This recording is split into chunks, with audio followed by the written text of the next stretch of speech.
Hello friends, welcome back to my YouTube channel. कैसे आप सब? आई होप आप सभी अच्छे होंगे और आपकी जो प्रेगनेंसी जर्नी है काफ़ी अच्छी चल रही होगी। आज के इस वीडियो में आप लोगों के साथ शेयर करूंगी बेबी गर्ल के और बेबी बॉय के क्या सिम्टम्स होते हैं और बड़े बुजुर्ग महिलाओं का क्या कहना होता है अगर आपके बॉडी में प्रेगनेंसी के दौरान काफ़ी सारे हार्मोनल चेंजेस होते हैं। ठीक है, तो वही हार्मोनल चेंजेस को देखकर आपके फेस में काफ़ी सारे परिवर्तन आते हैं, आपके पेट में काफ़ी सारे परिवर्तन आते हैं, आपके पूरे बॉडी में ही काफ़ी सारे परिवर्तन आते हैं, जिसे देखकर घर की जो बड़े बुजुर्ग महिलाएं होती हैं, दादी नानी होती है, वो आपको बताती हैं कि ऐसा आपको देखकर लग रहा है कि तुम्हें गर्ल होगी, या फिर आपके फेस को देखकर लग रहा है कि आपको बॉय होगा। तो ये कितना हद तक उनकी जो बातें हैं ये काम करती है और मेरा क्या पर्सनल एक्सपीरियंस रहा है वही आप लोगों के साथ शेयर करूँगी। तो चलिए वीडियो स्टार्ट करते हैं। वीडियो स्टार्ट करने के पहले एक रिक्वेस्ट है, अगर आप लोग नए हो मेरे चैनल पे, वीडियो को लाइक करके चैनल को सब्सक्राइब ज़रूर करना। सब्सक्राइब करने के साथ साथ बेल आइकन को भी प्रेस कर लेना, ताकि जब भी मैं कोई न्यू वीडियो अपलोड करूँ आप लोगों तक नोटिफिकेशंस पहुँचे। तो चलिए वीडियो स्टार्ट करते हैं। तो देखिए, पहला सिम्टम जो ओल्ड वाइफ्स बोलती है ना, अगर आपने बेबी बॉय को कंसीव कर रखा है तो आपके कमर में बहुत ज़्यादा ही दर्द रहता है। कमर में दर्द आपको कब देखना है? जब आपका 8वां-9वां महीना चल रहा है, तब आपको एक मीठा मीठा दर्द कमर में बना रहता है। ठीक है, वो पेन आता है जाता है, आता है जाता है।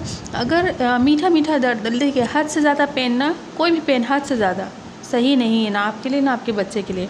अगर हद से ज़्यादा आपके बॉडी में किसी भी अंग में अगर दर्द हो रहा है तो आपको डॉक्टर को बताने की ज़रूरत है। ठीक है, लेकिन अगर आपने डॉक्टर को बोला है और डॉक्टर बोलते हैं ये प्रेगनेंसी के दौरान होता है, नॉर्मल बात है, तो फिर आप कहीं ना कहीं जो है अनुमान लगा सकते हैं, अंदाज़ा लगा सकते हैं कि आपने बेबी बॉय को कंसीव किया है। लेकिन अगर आपके फर्स्ट ट्राइमेस्टर में, जैसे पहले 3 महीने में अगर आपके कमर में दर्द होता है ना, तो ये मिसकैरेज का भी साइन होता है। तो आप बिल्कुल ही डिले नहीं करना।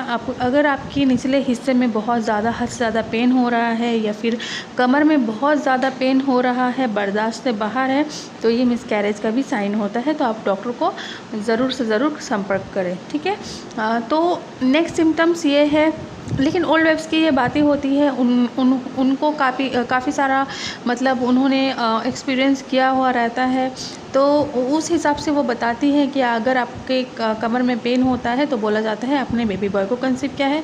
वहीं पे अगर आपने बेबी गर्ल को कंसीव किया है तो आपके पेट के ऊपर वाले हिस्से में पेन होता है, और बेबी बॉय होने से आपके कमर में पेन होता है। ठीक है, तो मेरे प्रेगनेंसी के दौरान मुझे बेबी बॉय हुआ है और मुझे कमर में पेन था। वो 8वें और 9वें महीने में बहुत ज़्यादा ही मुझे मीठा मीठा दर्द मुझे रहता था। ठीक है, तो दूसरा लक्षण ये है, बोला जाता है अगर आपको सोने में ज़्यादा से ज़्यादा, अगर आप लेफ़्ट साइड कंफर्टेबल फील करते हो खुद को, तो काफ़ी हद तक जो है आप अंदाज़ा लगा सकते हैं कि आपने बेबी बॉय को कंसीव किया है। देखिए, सोने का प्रॉपर पोजीशन भी बोला जाता है कि प्रेगनेंसी में प्रॉपर तरीका होता है सोने का लेफ़्ट साइड। लेकिन हम लोग लेफ़्ट साइड तो हमेशा सोए हुए नहीं रह सकते, क्योंकि एक करवट में आप सोओगे तो आपके कमर में ज़रूर दर्द होगा। ठीक है, थोड़ी देर के लिए आप राइट हो जाइए, फिर लेफ़्ट हो जाइए, ऐसे करके आप सो सकते हो। लेकिन सीधे बिल्कुल भी रॉन्ग है। डॉक्टर्स मना करते हैं आपको सीधे नहीं सोना चाहिए, क्योंकि अगर आप लेफ़्ट साइड सोते हो ना, तो बच्चे को आपके प्लासेंटा के थ्रू जो भी बच्चे में खाना वगैरह जाता है, ऑक्सीजन, ब्लड सप्लाई जो भी फ्लो होता है ना, अच्छे मात्रा में होता है, और आपके बच्चे का विकास, ग्रोथ, डेवलपमेंट अच्छे से होता है। वहीं पे अगर आप सीधे सोते हो ना, तो बच्चे को प्रॉपर वे में जो भी बच्चे को चाहिए होता है, न्यूट्रिशन, ऑक्सीजन वगैरह नहीं पहुंच पाता है। बोलने का मतलब ये है, हमारा जो प्लासेंटा है अच्छे से काम नहीं करता है। तो आप कोशिश ये कीजिए कि आप लेफ़्ट साइड ही सोइए। लेकिन अगर लेफ़्ट साइड आपको सोने में एक जगह तो सोने में प्रॉब्लम होती ही है, तो आप थोड़ी देर के लिए राइट हो जाइए, लेफ़्ट हो जाइए, ये सही तरीका है। लेकिन सीधे बिल्कुल ही नहीं सोना चाहिए। ठीक है, तो ये सिम्टम्स भी ओल्ड वाइफ्स का है। बोला जाता है अगर आपको लेफ़्ट साइड सोने में ज़्यादा कंफर्टेबल आप फील कर रहे हो तो कहीं ना कहीं अंदाज़ा लगा सकते हैं कि बेबी बॉय को अपने कंसीव किया है।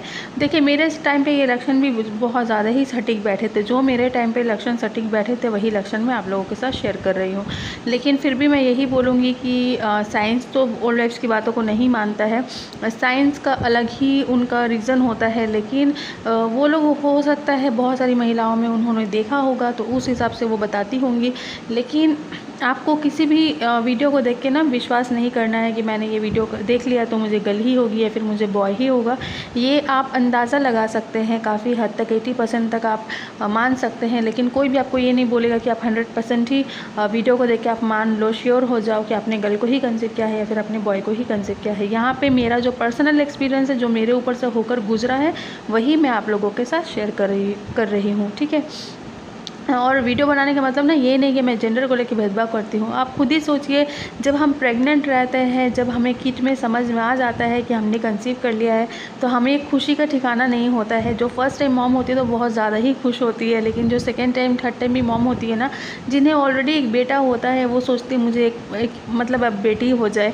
जिन्हें ऑलरेडी एक बेटा पहले से है वो तो सोचते मुझे बेटी हो जाए, लेकिन जिन्हें ऑलरेडी एक बेटी है तो वो क्या सोचते मुझे एक नेक्स्ट बेटा हो जाए। तो ये नॉर्मल सी कॉमन सी बात है, सबके दिमाग में कहीं ना कहीं 10% आ ही जाती है। लेकिन वही जो आपके मन में जो जिज्ञासा हो जाती है ना 9 मंथ पूरे जानने की कि क्या है क्या है क्या है, तो इस वीडियो के थ्रू आप काफ़ी हद तक जो है मतलब अंदाज़ा लगा सकते हैं। लेकिन फ्रेंड्स, कोई भी लक्षण को 100% नहीं मानना। ठीक है। सबके बॉडी में हार्मोनल चेंजेस बहुत ही अलग अलग होते हैं। ठीक है।